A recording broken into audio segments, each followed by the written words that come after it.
sometimes when we're stressed or have anxiety, we have all these crazy thoughts racing in our head. And that's what the sticky notes on the back wall represent. It's just all that stuff that's happening up here. And sometimes the goal is just to get those thoughts out, which is why a lot of people recommend journaling, or how exercise can just kind of help, or processing through talking to someone can help get this out. And other times we need to redirect our thoughts. And one of my favorite ways to do that is something called flow. Flow is when you are doing something that requires a little bit of brain work that you enjoy, where you lose track of time. So an example is a lot of musicians or singers, when they're rehearsing, they will lose track of time. They'll look up at the clock when they're done and go, oh my goodness. And then they feel energized and relaxed when they're done. Some other ways people can experience flow is through hobbies such as handicrafts or painting. Some people that experience it with yard work.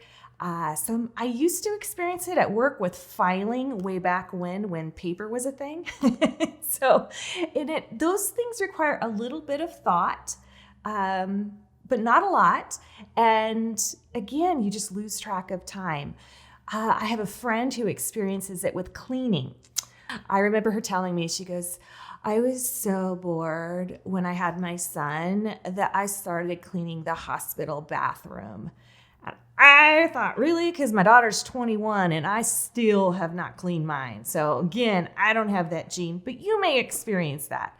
So pay attention, because maybe you don't know how you experience flow, but pay attention to, over the next couple of weeks, of when you lose track of time, when you're doing something that requires a little bit of brain power, a little bit of movement usually. Unfortunately, TV doesn't count because there's really no brain work involved. And I do have one caveat with that too, is that if you've downed 3 bottles of wine and you're feeling really good and you've lost track of time, that is not the kind of flow I'm talking about.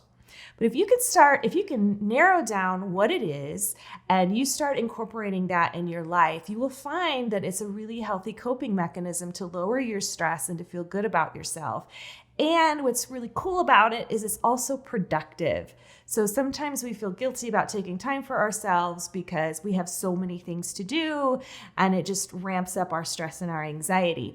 But you're being productive. So if you're a musician, every time you rehearse, it makes you happy, but you're also getting better. Same with painting. Same with cleaning. You're getting things accomplished. So it's kind of you get 2 benefits out of it.